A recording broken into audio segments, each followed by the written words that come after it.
eccoci di nuovo in studio, continuiamo di fatto a parlare di Smart PA e soprattutto dell'utilizzo degli Open Data. Allora abbiamo un panel che viaggia tra Veneto e Piemonte, modera Luca De Pietro che è il direttore dell'unità operativa strategia ICT Agenda Digitale Regione del Veneto. Benvenuto a Luca De Pietro, mi senti? Grazie Luca, ti sento chiaro e forte, benvenuto a tutti. Perfetto, allora intanto presento anche gli altri tuoi ospiti della tavola rotonda, di cui sarai chairman, Idelfo Borgo, direttore della direzione ICT Agenda Digitale Regione del Veneto. Buongiorno a tutti, grazie di essere qui. Buongiorno dottor Borgo. Roberto Sandrini, PM di Odeon ed EAS. Buongiorno a tutti. Andrea Galeota della Camera di Commercio di Padova. Buongiorno. Gianluigi Cogo, Open Innovation, Regione del Veneto. Ciao Luca, ciao a tutti, grazie. Angela Appendino, CSI Piemonte. Buongiorno a tutti, anche da parte mia. Perfetto, allora lascio la parola a Luca De Pietro per condurre da remoto questa sessione. Grazie Luca, proviamo anche questa attività di co-chairman da remoto e il tema di questa sessione è estremamente interessante. Questa mattina abbiamo avuto diversi interventi sul tema delle smart city, anche della smart region, in particolare di un governo della città più attento che parte dall'utilizzo dei dati per far vivere meglio i nostri cittadini. Qualcuno ha usato un termine che mi è piaciuto molto stamattina, dobbiamo puntare a vivere in modo più felice tutti, no? La felicità nella città mi è sembrato un passaggio molto interessante questa mattina e cercherò con i miei collaboratori e con i miei ospiti qui di capire come riusciremo a vivere meglio attraverso la messa a disposizione di dati pubblici. Partirei subito dal dottor Borgo per chiedergli un po' quali sono le strategie, qual è la vision attuale della Regione Veneto sul tema delle smart city e della smart region, in particolare il collegamento col tema degli open data. A lei, dottor Borgo. Grazie. Allora, quando è nata l'agenda digitale del Veneto, in realtà si è strutturata su due grossi pilastri fondamentali, che era da un lato le infrastrutture, perché altrimenti senza autostrade i dati non girano. Dal lato opposto c'era tutta la parte delle competenze digitali e in mezzo ci stava proprio la gestione del dato. Ecco, proprio in questo mezzo si incastra appunto la nostra progettualità sull'open data. Mi piacerebbe, no, più che parlarsi della strategia della Regione del Veneto, però parafrasando un po' l'esperienza che abbiamo vissuto in questi mesi, diciamo, del lockdown, perché in effetti in questi periodi di pandemia abbiamo preso tante lezioni fondamentalmente e anche sull'open data devo dire abbiamo preso delle lezioni sul quale rispecchiano in realtà tutta la strategia che in questi anni la Regione Veneto ha investito e che investirà nei prossimi anni. Che cosa abbiamo imparato in questi mesi? Tre grandi lezioni. La prima è che i dati acquistano valore solo se c'è qualcuno che li usa e che sa metterli in uso. Questo perché ci siamo resi tutti conto che nel momento in cui vedevamo le notizie che arrivavano dalla protezione civile, i dati, anche noi pubblica amministrazione eravamo tartassati da continue richieste di dati, vogliamo avere i dati, vogliamo vederli, vogliamo suddivisi per comune, li vogliamo vedere, quindi tutti ci siamo resi conto dell'importanza di poter liberare i dati, che è anche un simbolo di democrazia fondamentalmente. E questo che cosa, quindi che cosa abbiamo appunto lavorato e abbiamo imparato anche su questo? Un secondo grosso punto. L'aspetto che se non c'è alla base un processo sistematico di raccolta e produzione di dati, i dati servono a poco. Su questo in effetti siamo resi conti noi, perché poi alla fine quando mettevamo a disposizione i dati c'era chi li metteva a disposizione per provincia, chi per comune, c'era chi li metteva. Oggi però erano riferiti all'altro ieri, quindi ci siamo resi conto in realtà che se non c'è un processo sistematico il dato nulla vale. Ecco quindi che noi come Regione Veneto abbiamo lavorato in questi anni per predisporre che cosa? Predisporre un contenitore dove mettere dentro tutti questi dati, un contenitore che contenga che cosa? Standard tecnologici e soprattutto standard semantici. Alla base di questo ci avevo messo anche chiaramente tutta una sorta anche di metodologia, perché poi il gruppo che ha lavorato in questo progetto in questi anni, oltre chiaramente anche noi come Regione anche a stringere delle alleanze sia da un lato anche con Agi stesso, creando anche degli accordi che ci permettono di portare avanti la progettualità nell'open data, abbiamo prodotto anche delle linee guida che hanno riscosso anche un discreto successo a livello nazionale, e questo è stato l'aspetto fondamentale per partire poi in maniera costruttiva, in maniera anche corretta nell'esposizione del dato. Poi su queste linee guida in effetti abbiamo lavorato a livello internazionale, ma ci siamo esposti anche a un livello internazionale. Lo vedremo anche oggi su alcuni progetti che abbiamo presentato, che abbiamo partecipato anche noi, progetti di carattere internazionale come il progetto Odeon, il progetto DEAS, il progetto Homer che vedremo anche oggi, in cui ci siamo confrontati a livello internazionale per capire effettivamente che cosa significa e soprattutto che cosa si deve fare per esporre i dati in modalità open. Il terzo elemento che vorrei aggiungere per concludere è che in realtà il dato aperto, se non ha una copertura chiara e precisa, non serve a nulla. Ci siamo resi conti, sempre parafrasando anche l'esperienza presa in questo periodo pandemico, che è inutile avere un dato relativo ad una singola provincia se tu devi fare un'analisi a livello carattere generale, a livello regionale. Quindi il dato deve avere una chiara e una forte copertura a livello di una certa dimensione, perché ci sono fenomeni che in realtà noi non possiamo misurarli puntualmente se non hanno anche una valenza molto più ampia, perché guardiamo i dati riferiti anche banalmente alla qualità dell'aria o del territorio, non è che fermi la qualità dell'aria all'interno dei tuoi confini del tuo comune. E su questo ci siamo resi conto nel momento in cui poi nascevano esperienze che potevano produrre dei dati molto interessanti, come possono essere anche le progettualità legate alle smart city. Benissimo avere i dati per poi poterli mettere in riuso su una smart city, ma in realtà la città non si ferma, oppure alcuni dati non si fermano nei confini del territorio. Ci sono sempre comuni limitrofi che in realtà poi non hanno una sua piattaforma di smart city, e quindi in realtà abbiamo questi dati a macchia di leopardo che in realtà nel momento in cui volessimo trattarli o darli a disposizione non servono assolutamente a nulla. Quindi su questo noi ci siamo inseriti come progettualità, come Regione Veneto, nel fare un salto anche ad esempio di qualità, da passare da quello il concetto di smart city a un concetto invece di smart region, per cercare di creare un'infrastruttura da mettere a disposizione per tutta una comunità del Veneto che permetta poi chiaramente anche di esporre e poi raccogliere e far governance come regione dei dati in una modalità con una copertura molto, molto più ampia. Ecco, su questo ci stiamo lavorando, stiamo lavorando su queste strategie, diciamo, che poi sono in linea, come dicevo prima, su queste 3 grosse esperienze che ci siamo portati a casa in questo momento del lockdown. Grazie al dottor Borgo. Sottolineo questi 3 passaggi molto interessanti che ha fatto sul tema anche derivanti dalla gestione del lockdown, della pandemia, la parte tecnologica, piattaforma, la parte di processo continuativo e soprattutto la parte molto interessante sulla scala dimensionale, come ha chiamato lei, della copertura del dato, ovviamente per favorire il confronto e quant'altro. Ha ripetuto un tema interessantissimo. Avete gestito anche durante il lockdown con successo molti temi riguardanti i dati, ma l'avete fatto anche valorizzando esperienze che arrivano dall'estero, dalla partecipazione ai progetti europei. Coglierei quindi l'occasione per far parlare il dottor Sandrini, che è Project Manager di 2 di questi progetti che lei ha citato, quindi Odeon ed EAS. Odeon, se non ho capito male, è più orientato al riuso dei dati per sviluppare soluzioni applicative che adesso ci racconterà. DEAS invece è un po' più sulla frontiera della parte tecnologica perché è orientato più al tema delle API. Quindi, dottor Sandrini, a lei la parola e ci racconti un po' questi progetti, come hanno contribuito a realizzare l'attuale strategia regionale sul tema degli open data. Grazie di questo invito. Io vorrei condividere il mio schermo così vi rendo più partecipi del contributo che i progetti internazionali stanno dando alla implementazione della strategia regionale. Come vedete, già il titolo che io ho inserito in questa slide dice come i progetti internazionali abbiano favorito la qualità e l'utilizzo degli open data.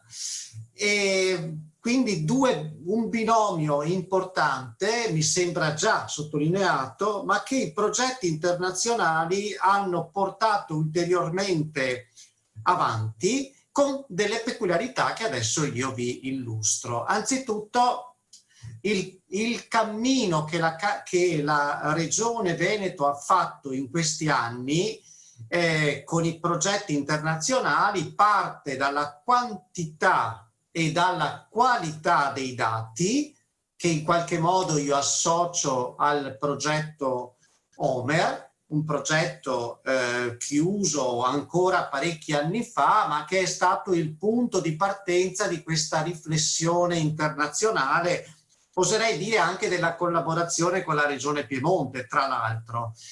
Poi c'è stata un passo ulteriore legato alla qualità e ai servizi locali necessari per favorire l'utilizzo degli open data, e su questo il progetto Interreg Odeon si è soprattutto concentrato, e attualmente stiamo parlando di servizi, di prodotti con un livello più tecnologico più accentuato. Giustamente venivano citate le API, e questo è ricollegabile al progetto DEAS, che è un altro Interreg ma al PySpace.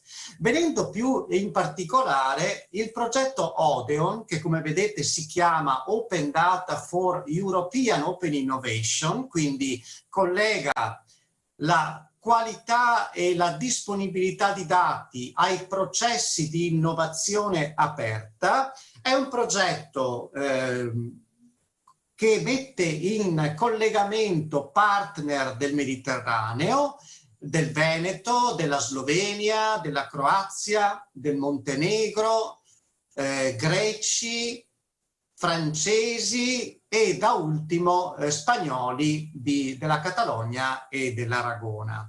Questo progetto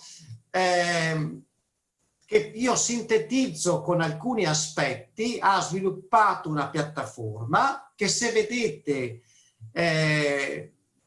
cerca di convogliare i dataset su 3 grandi tematiche: quella delle industrie culturali e creative, la green e la blue growth, cercando quindi di mettere a disposizione dati che abbiano, che alimentino questo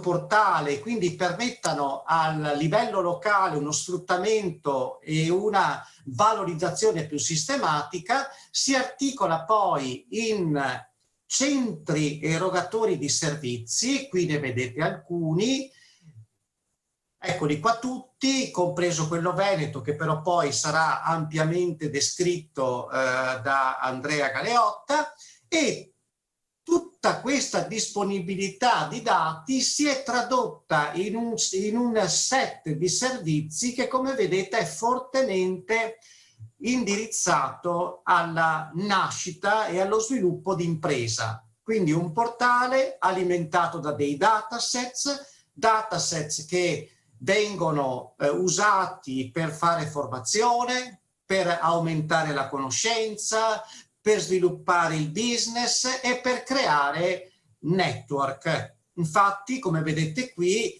il progetto Odeon alla fine è una rete di 10 partner che si organizzano intorno a 7 data hubs, quindi a 7 centri di erogazione di servizi, che sono collegati tra loro in una collaborazione internazionale per condividere, scambiare e anche fare lobby, che noi chiamiamo per comodità un distretto mediterraneo dei dati.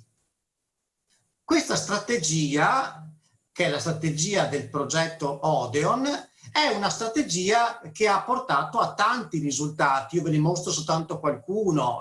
Una study visit che ha visto la presentazione, la partecipazione di persone provenienti da Slovenia, Italia, Montenegro, Croazia, che insieme hanno visitato alcune realtà imprenditoriali di questi paesi, che vivono, che fanno business, che lavorano sugli open data. un hackathon che anche a livello, una serie di hackathon con i quali si sono sviluppati tanti prodotti o tanti possibili prodotti. Qui vedete ad esempio il vincitore dell'hackathon Veneto, che punta tutto sulla mobilità sostenibile, e sappiamo quanto questo prodotto sia fortemente sia molto importante in una ottica di vivibilità, di sostenibilità sia del tessuto urbano sia più in generale del tessuto regionale. E poi una serie di eventi, di incontri dove si è alzato il livello di attenzione verso gli open data, perché, diciamolo chiaramente, gli open data ora sono anche molto di moda, fatemi passare questo tema, perché collegati strettamente anche all'emergenza sanitaria che stiamo vivendo, e quindi una emergenza di questo tema che però fino a qualche tempo fa non era proprio così evidente. Ora magari cavalchiamo l'onda di questa rilevanza e facciamola diventare un motore di sviluppo. Il secondo progetto su cui vorrei fermarmi brevemente è invece il progetto DEAS. Come vedete qui l'ambito di applicazione è più ampio. Notate come si parla di data economy, quindi già l'economia, l'approccio è non soltanto quello dell'open data, ma dell'open data all'interno di un modello di sviluppo che privilegia tutta la capacità che deriva dallo sfruttamento dei dati e dalla digitalizzazione. Questo è un progetto che si localizza sull'area alpina. Anche qui la regione del Veneto è il capofila, ma abbiamo la regione Piemonte con CSI e con Vercelli. Nel Veneto, oltre alla regione, abbiamo la Camera di Commercio di Padova, poi abbiamo la città metropolitana di Lione, abbiamo le città di Mulhouse, di Strasburgo, abbiamo la città di Costanza, abbiamo il Baden-Württemberg, abbiamo Linz, Graz e Lubiana. Come vedete è un network molto ampio, caratterizzato molto da città che si interrogano su come migliorare la vivibilità, come migliorare i servizi per il cittadino, soprattutto lavorando su tre settori fondamentali: l'ambiente, il turismo, la cultura e i trasporti. Come dicevate prima, il progetto DEAS fa un passo in avanti, perché non soltanto parla di dati, ma introduce anche un aspetto tecnologico avanzato che è dato dalle API, dagli Application Programming Interface, che vengono previsti nel progetto, verranno sviluppati per favorire appunto la nascita di prodotti e servizi collegati all'ambiente, al turismo e alla mobilità. L'ultima cosa che mi piace farvi vedere, questo è un progetto iniziato da poco, quindi siamo ancora nella fase di sviluppo, ma abbiamo già un primo strumento, penso sarà uno strumento di cui poi Angela parlerà molto più diffusamente. Lo introduco io perché è uno dei pilastri del progetto DEAS, la piattaforma Yucca, e poi una serie di analisi che stiamo facendo per capire quali sono le aspettative, quali sono le esigenze che i cittadini chiedono prima di tutto ai cosiddetti policy maker, ma poi anche alle aziende, sui grandi temi del vivere, del del wellness secondo i canoni della mobilità, secondo la sostenibilità e secondo le caratteristiche della cultura e del turismo. Termino con un'ultima indicazione: chi poi volesse ancora avere informazioni su questi due progetti trova quanto gli serve per il progetto DEAS nel sito che vi sto indicando ora. Per chi è interessato al progetto Odeon trova comunque queste indicazioni, altrimenti va nel sito della regione, c'è una sezione dedicata, vedete proprio i 3 bottoni sulla home page del portale, e qui trovate i 3 progetti, 2 di questi, 2 dei quali sono quelli che vi ho illustrato ora. Grazie e spero di aver dato di aver fatto una presentazione sufficiente. Grazie. Grazie a te Roberto, la presentazione è stata molto chiara, seppur breve, ma per rispettare i tempi, quindi ti ringrazio ancora, molto incisiva, perché abbiamo capito effettivamente come questi 2 progetti, Odeon DEAS e il vecchio Homer, passami, un po' di anni sono passati, hanno contribuito a definire la strategia e poi anche la parte di implementativa della Regione Veneto. L'hai citato tu prima, il dottor Galeotta ci parla un po' nel dettaglio di un progetto specifico, in particolare ci parla dei data hub, di questi spazi virtuali, purtroppo perché anche in questo momento incontrarsi la socialità in presenza è un po' più faticosa, che dovrebbero proprio favorire l'innovazione, la open innovation partendo dai dati. Quindi lascio ad Andrea Galeotta lo schermo e l'audio per i consueti 10 minuti. Grazie, buongiorno a tutti anche da parte mia. Condivido lo schermo un attimo. Vediamo qui. Si vede? Perfetto. Sì, come ha detto bene il dottor Sandrini, il progetto Odeon è un progetto transnazionale che ci ha visti collaborare per 3 anni, è iniziato ad aprile 2018, con diversi partner dell'ambito del Mediterraneo. Uno dei punti principali del progetto Odeon era quello di creare un data hub in ogni regione partecipante e poi di collegare questi data hub. Noi qui in Veneto siamo partiti, tra virgolette, agevolati, perché la nostra regione già aveva fatto un grande lavoro non solo con il progetto Homer, ma anche proprio con l'attività, con le risorse della regione, per sensibilizzare e per creare un tavolo regionale di coordinamento sugli open data.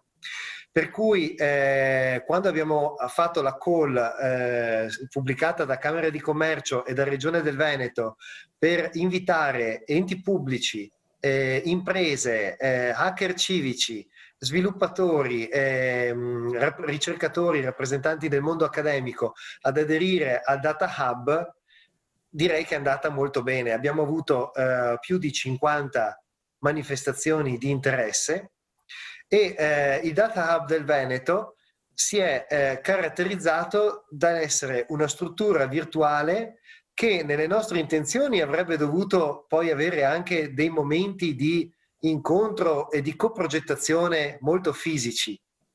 In realtà purtroppo abbiamo avuto il lancio del Data Hub, che significativamente abbiamo ottenuto durante la manifestazione delle celebrazioni del centenario della Fiera di Padova, quindi proprio in fiera, la stessa struttura che ci ospita oggi, quindi si parla di maggio 2019. Dopodiché ci sono state alcune riunioni per andare a capire insieme quali fossero i bisogni degli attori e come poter andare a strutturare in modo concreto le attività del progetto Odeon per rispondere ai bisogni di chi con i dati ci lavora tutti i giorni.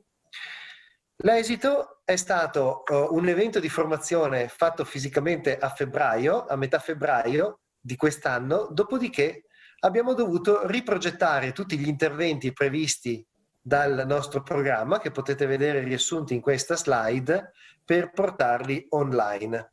In particolare abbiamo fatto l'esperienza di un hackathon online dal 20 al 22 aprile, 10 gruppi di lavoro che si sono cimentati con le sfide che noi avevamo dato, che andavano dallo sviluppo sostenibile alla ripartenza dell'economia dopo il Covid. 6 finalisti, in particolare al primo posto il progetto Move presentato da Ettore Falde, a cui accennava anche il dottor Sandrini. Il nostro Data Hub è stato poi coinvolto con una serie di workshop tematici di approfondimento realizzati con esperti di primo livello. Siamo partiti a marzo-aprile con l'Eurosportello Veneto, con una rete che ha vinto la gara d'appalto che avevamo fatto, che comprendeva Digital Innovation Hub di Vicenza, CNA di Padova, T2I, che è una società consortile riconosciuta, diciamo, come esperta di innovazione a livello regionale, e altre imprese. E poi abbiamo concluso questa attività di workshop tematici proprio il 25 di novembre con una serie di 3 approfondimenti con SMACT Competence Center per l'Industria 4.0. Come vedete, il Data Hub che non ha lavorato in modo chiuso, ma che si è aperto cercando di coinvolgere nel progetto Odeon anche le competenze e le esperienze che potessero veramente aiutare i nostri imprenditori a lavorare meglio, perché l'obiettivo di Odeon è quello di dire: ok, ci sono gli open data, ma perché gli open data, tra virgolette, funzionino, bisogna che da un lato le pubbliche amministrazioni, chi pubblica i dati, impari come pubblicarli e quali dati pubblicare perché possono avere un valore economico. Dall'altro, chi invece lavora nell'ambito dei dati deve conoscere cosa sono gli open data, dove trovarli e come utilizzarli. Un altro aspetto importante che ha visto coinvolto il nostro Data Hub sono state le study visits. Purtroppo, vista la situazione, abbiamo dovuto passare anche queste online. Comunque sono state veramente molto interessanti, anche a detta dei partecipanti. I questionari di valutazione che abbiamo raccolto erano con un livello di soddisfazione molto elevato.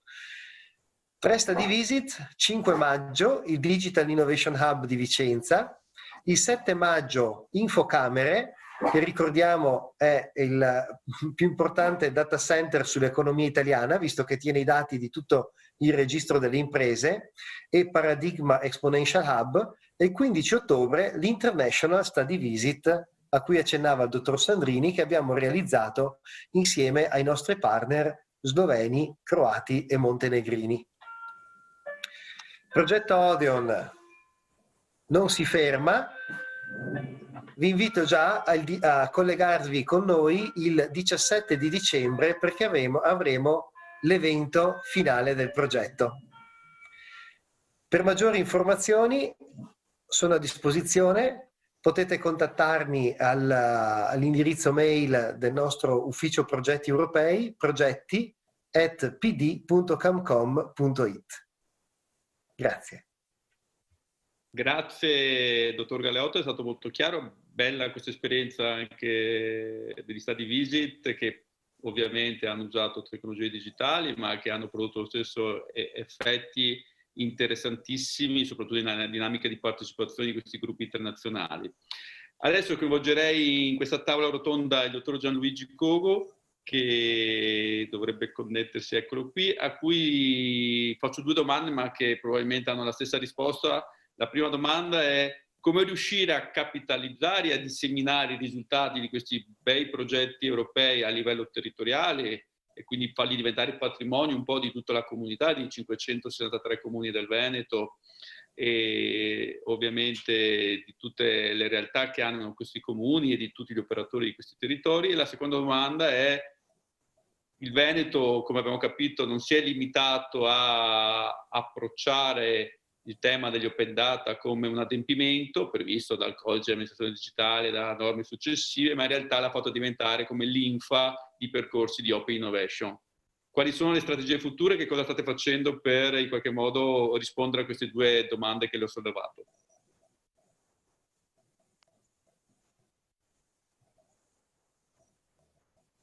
Luigi, non ti sentiamo. Pronto? Sì, ero concentrato sulle slide, quindi non avevo riaperto l'audio. Dicevo intanto... Concentrato sulle domande.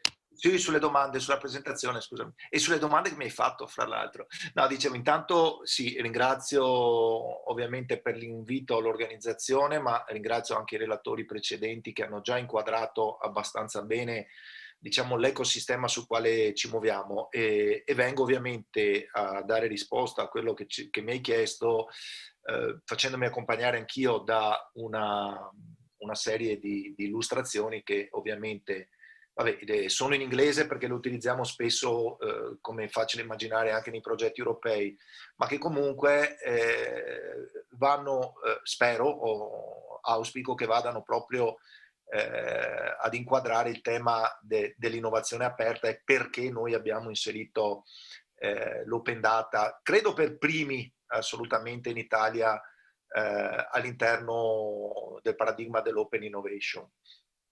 Molto velocemente, allora, diciamo che il tema dell'open data parte come adempimento, come hai detto tu, e quindi viene visto tipicamente nell'ambito dell'e-government come una delle cose che deve fare la pubblica amministrazione. C'è un obbligo, sancito ormai da diversi combinati disposti che sono partiti dal CAD, ma che poi sono arrivati a normative più specifiche e ovviamente hanno il loro, diciamo, la generazione madre è la direttiva PSI dell'Unione Europea, che adesso è appena stata rivista, e quindi di fatto è un adempimento, e quindi la pubblica amministrazione tende a muoversi nell'ottica dell'adempimento, comportandosi come di solito ci si comporta, per cui mettendo a disposizione la maggior parte dei dati su un contenitore standard, sia da un punto di vista tecnico che semantico, e a quel punto cercando, come soggetto aggregatore nel caso delle regioni, di facilitare in questo compito anche i comuni, e quindi rispondo alla prima domanda, nei confronti del territorio che cosa si offre? Supporto tecnologico, perché chiaramente l'investimento sul portale è abbastanza importante, non è soltanto un one shot, ma ha bisogno di gestione duratura nel tempo e soprattutto di implementazione e migliorie continue. E ovviamente l'altro compito è quello di acculturare, quindi rientriamo sempre su quei compiti che prima descriveva anche il direttore, che poi sono emanazione diretta dell'agenda digitale, tutto il tema della capacitazione, quindi dell'empowerment.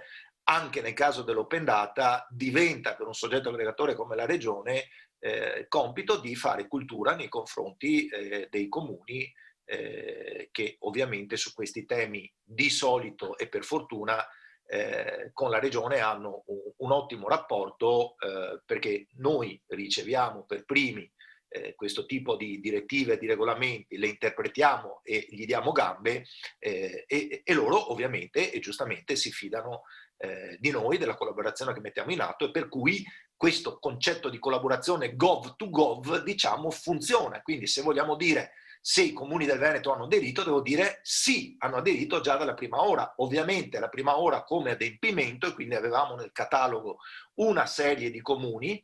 Adesso, e ci arriviamo piano piano, cominciamo ad averne molti di più. Però, sempre restando sul tema del data driven, capacità della pubblica amministrazione di andare oltre l'adempimento, è chiaro che noi sempre abbiamo investito, a cominciare dalla tecnologia, con degli strumenti che fossero degli strumenti indirizzati al decision making, cioè già è implicito nel nostro portale tutta una serie di funzionalità, strumenti che permettono ad esempio di fare degli elaborati, quindi fare mappe, fare grafici, fare piccole dashboard, per poter estrapolare dai dati anche il valore, e quindi grazie al valore dei dati magari avere degli elementi per prendere una decisione.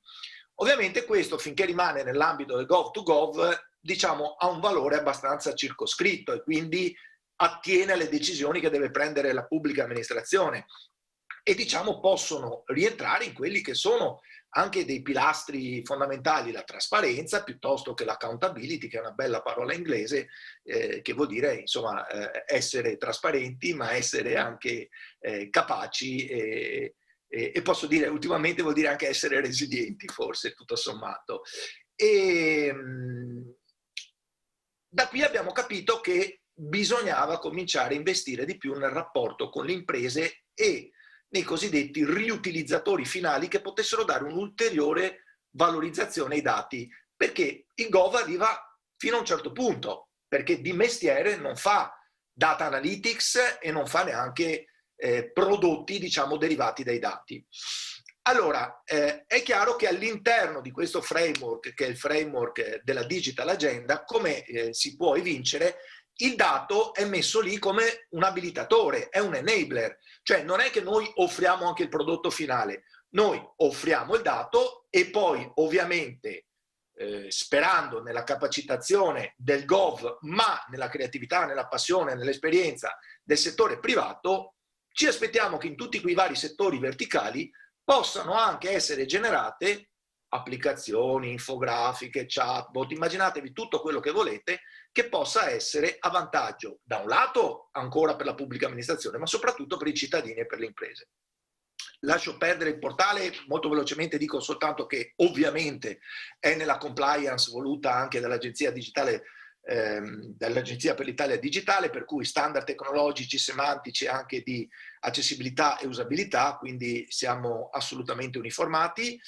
E noi supportiamo la parte di capacitazione con una seconda risorsa che è appunto uno degli spazi che noi abbiamo dedicato all'Open Innovation nel portale di Open Innovation della Regione Veneto. C'è una sezione particolare tutta sui dati. Perché abbiamo deciso di metterlo lì?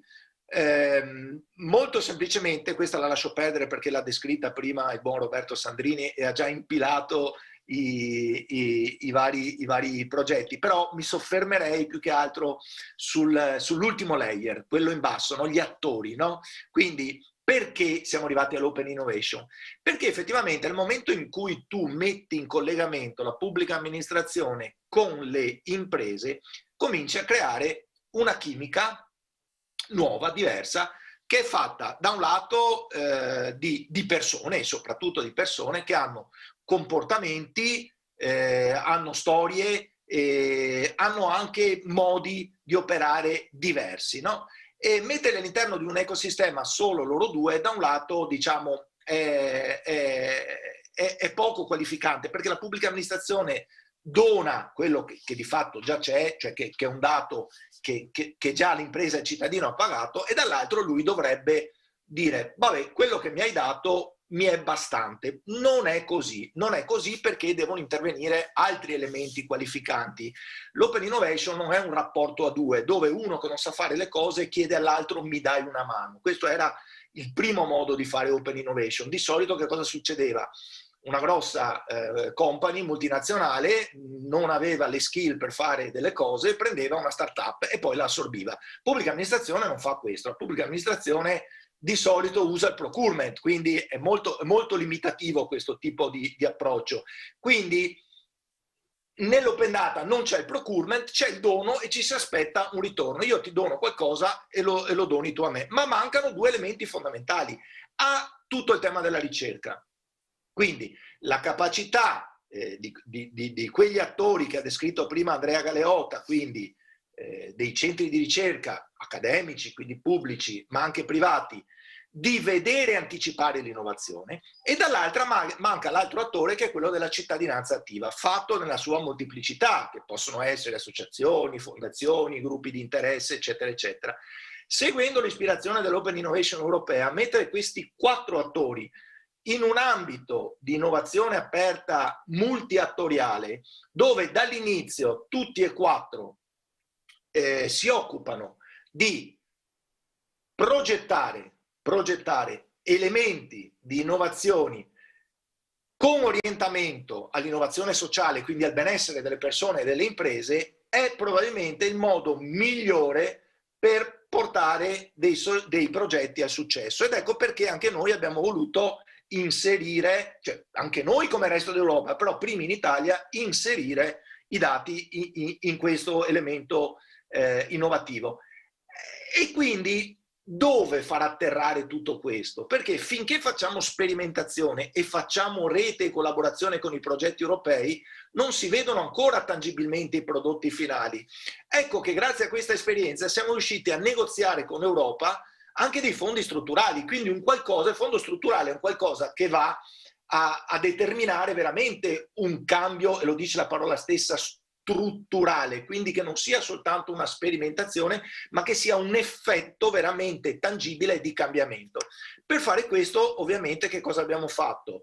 Abbiamo costruito un bando, fra l'altro devo dire un bando parecchio difficile da costruire, perché è uno dei primi in Europa che si occupa di queste tematiche, nel quale abbiamo messo al centro come elemento di ingrediente primario i dati.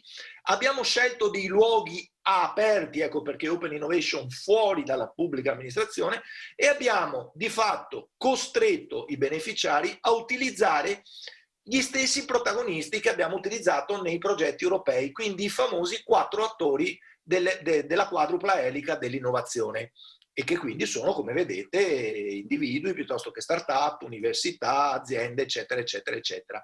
La metodologia, e vado a chiudere.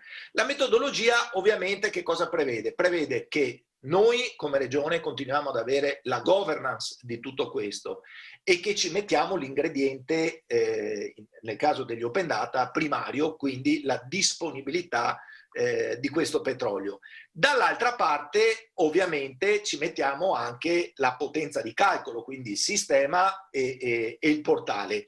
L'orientamento è però non più di mettere a disposizione solo i dati perché vengano scaricati e poi qualcuno ne fa qualcosa. No, vogliamo gestirli attraverso il nostro sistema di API Gateway in modo da sapere chi li utilizza e soprattutto entrare in un'ottica di collaborazione con chi utilizza le nostre API per poi valorizzare i risultati, perché se qualcuno che ha utilizzato le nostre API ha sviluppato dei prodotti, quei prodotti sono buoni per la pubblica amministrazione, secondo me abbiamo fatto bingo. Questa è la vera Open Innovation, cioè nel senso tu che sei fuori utilizzi infrastruttura pubblica, governance pubblica, dati pubblici, ma quello che produci, che è un prodotto utile in ambito sociale, lo ritorni alla pubblica amministrazione che in questo momento ha fatto un investimento a valore molto alto.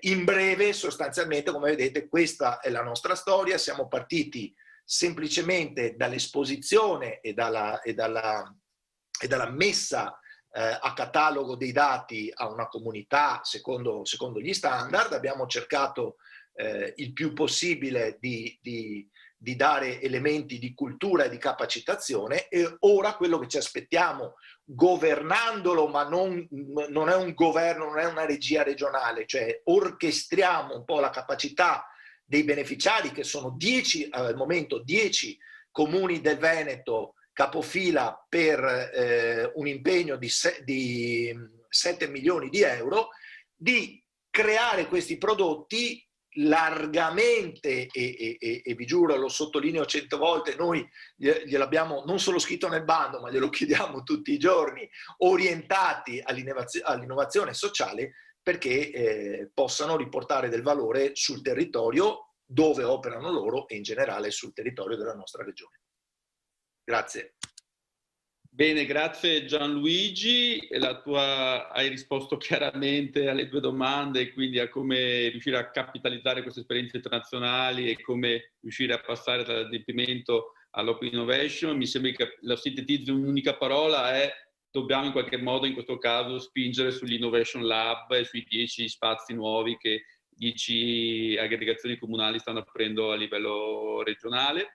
Passerei adesso la parola ad Angelo Appendino di CSI Piemonte, al quale ha il compito assai difficile, ma sicuramente sappiamo che ce la farà, di rispondere a un'altra domanda banale, ma il dottor Koga ha detto che i dati in realtà sono l'elemento grezzo da cui partire, poi da lì a costruire politiche ci passa molto, no? Nel mezzo probabilmente bisogna metterci degli strumenti, tra cui sicuramente, lo citava prima anche il dottor Sandrini, voi avete usato questa bellissima piattaforma Yucca.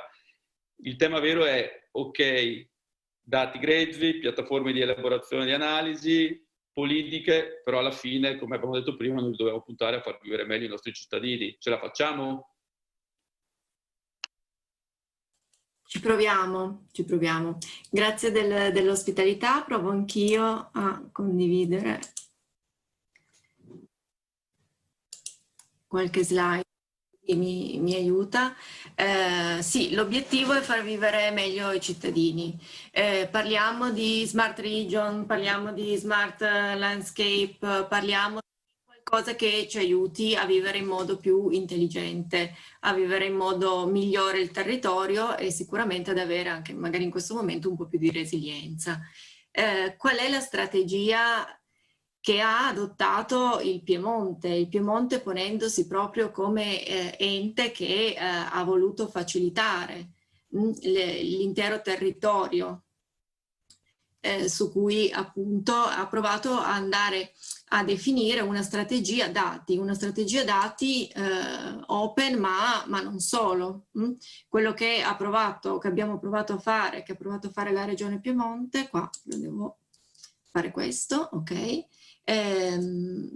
E provare a fare una strategia che ci portasse ad aiutare uno smart landscape regionale anche attraverso i dati, attraverso le piattaforme, per poi sviluppare dei nuovi servizi intelligenti. Sicuramente un percorso di crescita. Quando qualcuno mi contatta, mi parla e mi dice ah sì, voi siete stati la prima regione in ambito dell'open data, avete fatto il portale, avete fatto una legge regionale, siamo tutti contenti, ma noi adesso è qualche anno che proviamo a andare un pochino più in là, proviamo a crescere e l'open data ci ha dato l'occasione di imparare sicuramente tante cose e di capire che anche dalla crescita degli strumenti serve poi andare a definire una strategia complessiva di valorizzazione dei dati che poi ci porti anche a farne fruire in parte dei dati aperti. Quindi negli ultimi anni è nata proprio quella che è l'iniziativa di valorizzazione dati regionale. È un'iniziativa grande, è un'iniziativa complessa che sicuramente ha visto la luce dopo qualche anno di gestazione, diciamo, ci abbiamo pensato un po', e che prende in considerazione e vive di tutti quelli che sono i rapporti con l'Europa, i rapporti con l'Agenzia per l'Italia Digitale, vive dei rapporti con i vari progetti europei che ci supportano in vario modo, tra cui anche il progetto DEAS, che ci dà poi modo anche di imparare e di provare sul campo qualche effetto della strategia, ed è anche finanziata da quelli che sono i fondi della politica di coesione. Cosa stiamo facendo? È un'iniziativa che è in atto, non è ancora conclusa, è iniziata nello specifico quest'anno. È un'iniziativa che vuole andare ad agire su 3 assi fondamentali. Un arricchimento sicuramente di quello che è tutto il patrimonio informativo regionale, si parla spesso di data lake, che vogliamo mettere a disposizione dei cittadini, ma iniziamo anche solo da tutti i soggetti della pubblica amministrazione, delle imprese, i dati del territorio. Sicuramente per fare questo è stato necessario agire sul secondo asse, che è un potenziamento della piattaforma. In questo caso abbiamo Yucca e Yucca proprio piattaforma per lo smart landscape, e a seguito di queste 2 azioni lo sviluppo ovviamente poi di cruscotti, di servizi, di tutto quello che possa aiutare i cittadini, le imprese e la pubblica amministrazione stessa a vivere meglio. Perché lo vogliamo fare e perché insistiamo sull'importanza di mettere a disposizione un repository di dati ragionato, utile, sistematico, pulito, tutto quello che ci siamo già detti prima, perché vogliamo riuscire a utilizzare nel modo corretto questi dati. insistiamo tanto sul concetto di desiloing delle informazioni e di unico punto di accesso ai dati. Cosa intendiamo quando vogliamo fare questo? Vogliamo proprio rompere i vari silos che sono fisici ma anche organizzativi dei vari enti o dei vari settori all'interno degli enti, in modo tale che tutti possano utilizzare tutti gli stessi dati, senza andare a chiudersi nei tradizionali comparti cultura, turismo, ambiente, che tradizionalmente limitano in parte poi l'utilizzo e la valorizzazione vera di questi dati. Quindi ci spendiamo tanto per dare la possibilità proprio di accedere alle informazioni senza nessuna duplicazione, quindi creando uno strato di informazioni unico, accessibile e accessibile dai vari attori che ne hanno bisogno, ovviamente con un grosso sforzo di data governance, perché serve una regia complessiva su questo grosso patrimonio informativo delle pubbliche amministrazioni. L'abbiamo detto prima, come lo facciamo? Lo facciamo anche attraverso l'utilizzo e la valorizzazione di una piattaforma regionale, che è stato un investimento della Regione Piemonte, che vuole proprio dare la possibilità di sfruttare i dati da parte di vari ecosistemi, andando a sfruttare anche una logica, anche come dicevate prima, pubblico-privato, quindi andando a mettere insieme utilizzatore e domanda e offerta, diciamo così, una piattaforma che dia la possibilità di ragionare sempre più in logica smart, quindi dia la possibilità di interconnettere cose e persone, quindi di utilizzare tutti quelli che sono anche i dati di nuova generazione. Una piattaforma che poi permetta di fare elaborazioni in self-service e che poi permetta anche di fruirne via API, come ci dicevamo prima, che viene utilizzato, funzionalità che viene utilizzata anche ad esempio con il progetto DEAS. Dicevo prima, è un'iniziativa che abbiamo iniziato da qualche mese, da un annetto. Si tratta proprio di fare un nuovo collettore unico di dati. Cosa abbiamo ad oggi in questo grande collettore? Abbiamo dati di moltissimi ambiti, perché l'iniziativa è partita in modo parallelo sui vari ambiti regionali e delle altre pubbliche amministrazioni della Regione Piemonte. Abbiamo 265 fonti individuate, 100 organizzazioni. Al momento abbiamo 9.000 dataset, che sono tanto, sono poco, dipende da quanto sono grandi i dataset. Noi cerchiamo di renderli nel modo più grosso, visto che abbiamo la possibilità di avere una piattaforma che gestisce big data, perché non usarla, e quindi di avere dei dataset che ci permettano poi un utilizzo informatizzato di questi dati, e sono stati sviluppati su questi dati già quasi un centinaio di sistemi di fruizione, quindi di cruscotti, dashboard, siti che utilizzano sempre questi dati in modalità selettiva, quindi magari la Regione Piemonte ha bisogno di utilizzare un dato e la città metropolitana di Torino ha bisogno di utilizzare lo stesso dato. Si punta allo stesso dato, che quindi rimane certificato unico. Lo stesso questo tema, ma riteniamo importantissimo per evitare la deriva della disinformazione anche. In questo contesto, diciamo, l'open data diventa uno dei sistemi di fruizione di questi dati, di quei dati che hanno la caratteristica di essere open, quindi che hanno la caratteristica di poter essere utilizzati da pubblico con una licenza, che non sono riservati. Ne approfitto e chiudo per farci anche un po' di pubblicità, che non fa mai male. La prossima settimana all'interno di questa iniziativa abbiamo anche compreso il rifacimento del nostro portale per gli Open Data, e quindi invito tutti ad accedere al nuovo Dati Piemonte, che avrà questa bellissima faccia. Grazie Angela Appendino, grazie del tuo intervento molto chiaro, grazie anche di aver giustamente calibrato come l'Open Data è una delle fonti fondamentali di queste nuove o di queste piattaforme che ci permetteranno di vivere in città più abitabili, con la qualità dell'aria migliore, con meno traffico, più smart, più resilienti. Ho usato giustamente una parola che in questo frangente temporale è molto importante.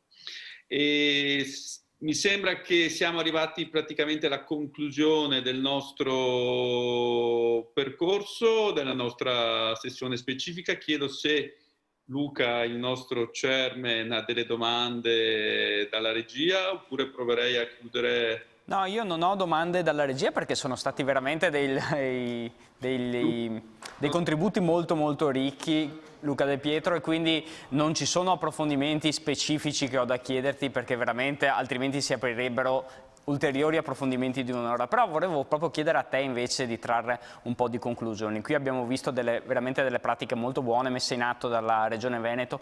Diciamo che c'è un fil rouge che parte dalla mattinata di oggi e arriva fino al pomeriggio. Abbiamo parlato di Smart Region con l'assessore e più volte abbiamo focalizzato l'attenzione sul fatto che quando parliamo di città del futuro in realtà dobbiamo parlarlo, declinarlo all'italiana e ancor più alla veneta, visto che trasmettiamo da Padova. Siamo in un territorio diffuso. Il concetto stesso di città tra le province di Padova, Treviso, Vicenza e Venezia è in qualche modo labile, attraversa i confini comunali. Abbiamo bisogno di un'infrastruttura che faccia comunicare cittadini e pubbliche amministrazioni che hanno grandissima qualità, hanno grandissime visioni e riescano in qualche modo a contaminarsi. Tra l'altro segnalo a tutti i visitatori della nostra piattaforma digitale che possono visitare anche appunto gli stand virtuali di Veneto Innovazione, dell'agenda digitale e anche degli Innovation Lab proprio attraverso il sito Cityvision. Quindi lascio a te, Luca, trarre un attimo le conclusioni da queste belle esperienze che ci avete esposto. Beh, allora, sicuramente oggi non è un punto di arrivo, ma coglierei anche con la vostra collaborazione l'idea di fare un punto di ripartenza anche per le prossime edizioni di Cityvision. Il tema mi sembra un tema cruciale, la dimensione delle nostre città, i fenomeni ormai che superano i confini amministrativi come la mobilità, l'inquinamento, il trasporto anche soft delle persone richiedono una programmazione, un ambito di intervento superiore alla scala dimensionale, quindi sicuramente parlare di smart region, smart land è un tema centrale. E in questo dibattito sicuramente abbiamo visto il tema delle tecnologie è un prerequisito, come un prerequisito il tema ovviamente di avere le fonti dati, ma ce ne sono già moltissime, alcune sono open data, altre abbiamo visto possono essere le persone, altre ancora possono essere i sensori IoT. Io trattengo tre aspetti importanti dal confronto che ho avuto con questo panel, veramente confermo la tua sensazione di altissimo livello. La prima è che dobbiamo attrezzarci perché questa raccolta e elaborazione dei dati sia continuativa e sempre di più automatizzata, questo è un elemento fondamentale. Dobbiamo pensare a quello che dicevamo prima, a una scala che sia necessariamente una scala regionale, in grado di gestire e ovviamente di valorizzare le dinamiche territoriali, le dinamiche locali, ma che abbia la capacità di prendere decisioni su scala regionale e poi una capacità di confronto tra le regioni, perché immagino che quello che succede in Piemonte, per esempio, per quanto riguarda il meteo o l'inquinamento, spesso arriva, diciamo, da questa parte anche in Veneto, quindi avere fenomeni di interconnessione interregionale è fondamentale. Terzo aspetto su cui mi sembra che il panel oggi abbia sollevato veramente un punto di attenzione è che questi dati, seppur importantissimi, seppur doverosamente raccolti e elaborati dalla pubblica amministrazione, devono essere poi dati messi in condivisione col settore pubblico, col settore privato, con le start-up, con i civil hacker, con tutti quelli che possono fare di questi dati un uso intelligente, perché sicuramente la politica, la pianificazione politica userà questi dati per progettare al meglio i nostri territori del futuro, ma poi questi dati potrebbero essere utilizzati veramente nella nostra vita quotidiana. Quindi tantissimi spunti per il futuro e sicuramente ci dovremo rivedere, Luca, per la prossima edizione. Sì, o la prossima edizione digitale o fisica, comunque sia, promuoviamolo già, organizziamolo insieme, un confronto, un tavolo di confronto tra tutte le regioni italiane. Esattamente questo spunto che hai lanciato io penso che debba partire da qui, da City Vision. Noi ospiteremo molto volentieri questo confronto, lo organizzeremo insieme perché c'è bisogno di cultura del dato e cultura di queste buone pratiche che avete esposto. Quindi ringrazio te, ringrazio Luca De Pietro, quindi ringrazio Idelfo Borgo, Roberto Sandrini, Andrea Galeotta, Gianluigi Cogo e Angela Appendino. Grazie mille per aver dato vita a questo panel interessantissimo e con questo, grazie e alla prossima, chiudiamo la parte dedicata di fatto alla Smart PA. Io lancio adesso un nuovo contributo video che riguarda Unizeb, che è un laboratorio interdisciplinare che sta nascendo proprio qui a Padova, promosso da studenti dell'Università di Padova e sostenuti da aziende del territorio per creare un grande laboratorio che sperimenti tecnologie volte a creare edifici a impatto zero sull'ambiente. È un progetto molto bello e speriamo proprio alla prossima edizione di City Vision di poterlo ospitare fisicamente. Dopodiché ci sarà una piccola pausa e alle 17:30 ci troveremo con Alfonso Fuggetta per presentare Il Paese Innovatore, questo nuovo libro, un decalogo per reinventare l'Italia. Intervisteremo lui e Barbara Sala, la CEO di Delcon, una delle aziende appunto citate in questo libro. Quindi lanciamo il video di Unizeb e potete contattare il team di Unizeb anche attraverso la piattaforma digitale www.cityvision.it.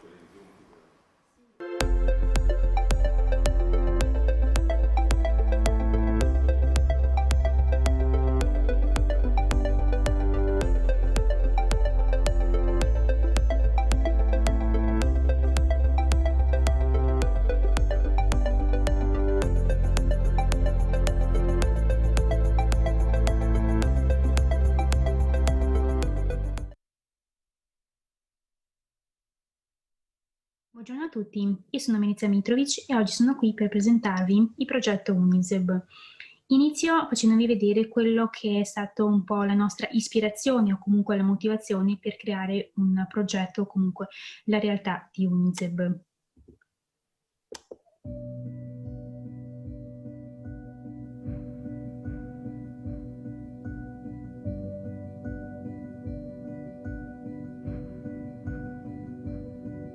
Our planet is slowly dying.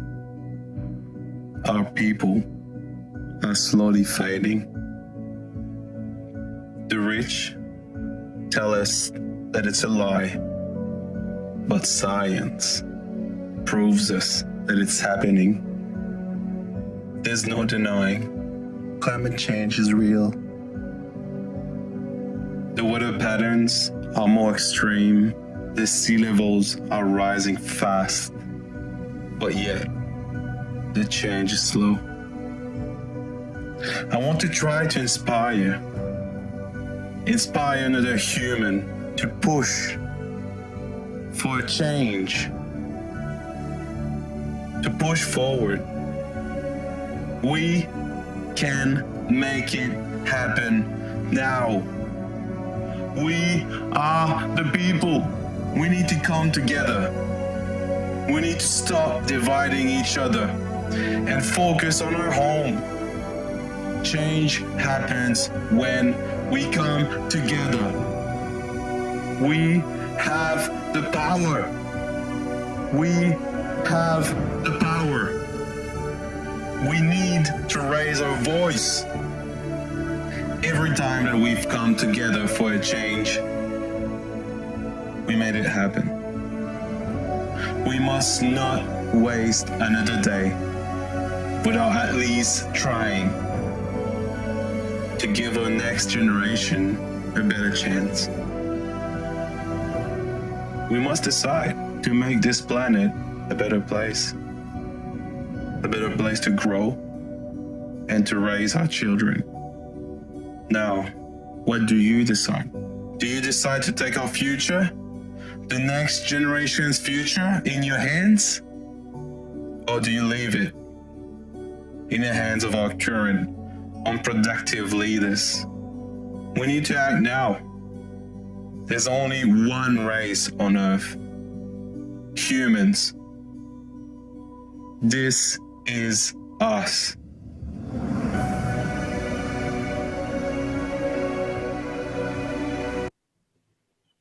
Ebbene, pensate che solo il settore delle costruzioni è responsabile del 40% delle emissioni mondiali di gas serra, del 36% dell'intero consumo energetico, del 50% delle estrazioni di materie prime e di 1/3 dell'intero consumo di acqua potabile.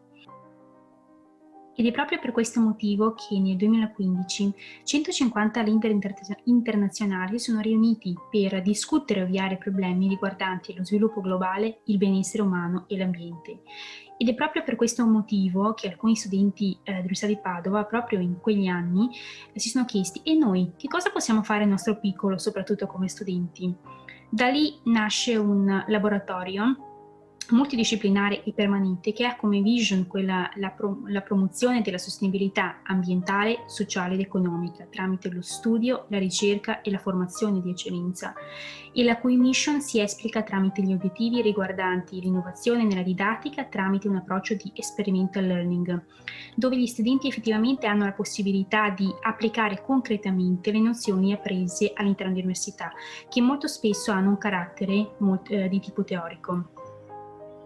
Tra gli obiettivi compare ovviamente anche l'innovazione nel settore delle costruzioni tramite la creazione di un vero e proprio Living Lab sugli Zero Energy Buildings, ovvero di un laboratorio che si ritrova a funzionare nelle reali condizioni di esercizio. Ed è per questo che UNIZER rappresenta un connubio perfetto tra quello che è la ricerca universitaria e il mondo imprenditoriale, per questo anche la promozione del trasferimento tecnologico. La nostra cerchia degli stakeholder comprende più di 20 aziende del territorio, principalmente Veneto, 4 dipartimenti dell'Università di Padova e alcuni enti sempre del territorio veneto, tra cui la Scuola Edile di Padova, presso cui verrà effettivamente costruito il primo prototipo, l'Ordine degli Ingegneri di Padova e la Fondazione Corrispondente, il Comune di Padova, Spisal, che in questo caso si presenta nelle vesti di ULSS 6, e ANCE Padova, grazie alla quale saremo in grado effettivamente di concretizzare questo piccolo grande sogno. UNIZER di per sé nasce proprio nel 2015. Durante il primo anno ha avuto un momento di assestamento in cui effettivamente i ragazzi insieme ai professori stavano cercando di capire che direzione intraprendere, ma nel 2016 si inizia a pensare effettivamente a costituire quello che è il Living Lab che conosciamo oggi. Si inizia a lavorare sul progetto di un'abitazione e al momento ci troviamo nella fase conclusiva del progetto esecutivo. Quest'estate abbiamo ottenuto il permesso di costruzione e in primavera del 2021 è previsto l'inizio del cantiere. Questo rappresenta soltanto una prima tappa, perché durante il secondo anno o comunque l'anno successivo alla costruzione ci sarà tutta una fase di monitoraggio dei parametri che abbiamo individuato insieme ai professori e alle aziende, e quello stesso anno si svolgerà in parallelo una riprogettazione delle tecnologie che sono state installate nel primo prototipo, in modo tale da poterle installare per un secondo ciclo di monitoraggio l'anno successivo, quindi nel 2023. Questo rappresenta un processo ciclico, di conseguenza per questo il nostro laboratorio viene definito anche di un carattere permanente. Concretamente il progetto tratta la costruzione di un'abitazione di circa 80 metri quadri presso cui abiteranno effettivamente gli studenti, anche se idealmente è stata pensata per una famiglia tipo con i genitori con un figlio. La caratteristica particolare di questa abitazione è che c'è una copresenza di diverse soluzioni nelle medesime condizioni di esercizio, in modo tale che si possa avere un effettivo confronto sulle prestazioni delle diverse soluzioni. Ed è per questo che troviamo la soluzione a capoto, la facciata ventilata, sulla stessa parete rivolta al sud, poi c'è la copertura con il tetto verde, il lignino semplice e il pavimento flottante. E poi per quanto riguarda invece il riscaldamento e il raffrescamento, la casa opererà tramite pannelli radianti installati al soffitto. Inoltre l'approvvigionamento dell'energia elettrica sarà si otterrà grazie ai pannelli fotovoltaici dimensionati appositamente e posizionati sul tetto della casa. Inoltre la gestione dell'acqua, della qualità dell'aria sarà garantita dalla ventilazione meccanica controllata, mentre all'esterno della casa, per quel che concerne la gestione dei reflui, principalmente reflui solidi o comunque di tutti i rifiuti che provengono dalla casa, è presente il sistema di fitodepurazione. Ed è per questo che le tematiche di ricerca e di sviluppo che effettivamente verranno trattate all'interno di questo laboratorio sono inerenti all'involucro edilizio, gli impianti energia rinnovabile e stoccaggio, il comfort, qualità dell'aria, illuminazione, i nuovi materiali, nuove tecnologie che le aziende hanno la possibilità hanno voglia comunque di sperimentare queste tecnologie che magari sono già uscite sul mercato oppure no. Poi ovviamente acqua, reflui e rifiuti, l'accessibilità, la domotica e smart building, elettrodomestici di nuova generazione, Occupants Behavior Engagement Occupants. Questo è un punto fondamentale perché durante la fase di monitoraggio, visto che ci abiteranno gli studenti, avremo la possibilità di studiare come l'utente finale effettivamente vive queste abitazioni smart, queste soluzioni che effettivamente possono essere anche molto più avanzate rispetto a quello che conosciamo sul mercato, e poi ovviamente anche la flessibilità energetica. Ultima ma non ultima, recentemente insieme alla copisteria Berger abbiamo sviluppato un'applicazione di realtà aumentata grazie alla quale è possibile posizionare il nostro edificio sul lotto, comunque in qualsiasi posizione, e grazie anche alla disponibilità di un visore, come dire, l'esperienza sarà ancora migliore perché si potrà appunto vedere la casa all'interno con a sua disposizione dei mobili, e con i successivi sviluppi che prevediamo di adoperare sarà possibile effettivamente vedere anche alcune precauzioni che abbiamo preso a livello di illuminazione o comunque di disposizione degli arredi o di certi materiali, qui appunto ci troviamo all'interno della casa della zona giorno, scusate, e qui invece entriamo nella parte del corridoio che si affaccia sia sul patio che la parte esterna, ma anche sulla data room, bagno tecnico, il bagno e poi la camera singola e la camera matrimoniale.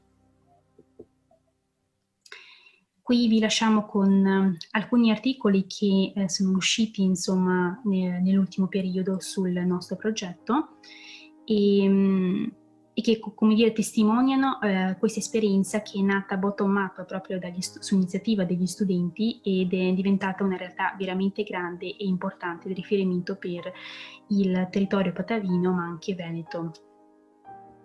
Questi sono i nostri contatti per qualsiasi domanda, curiosità o comunque anche qualche informazione sulla sponsorship. Potete scriverci sulla nostra mail, visitare il nostro sito o comunque seguirci sui social, perché ci saranno grandissime novità, soprattutto quando inizierà il cantiere. Grazie per l'attenzione.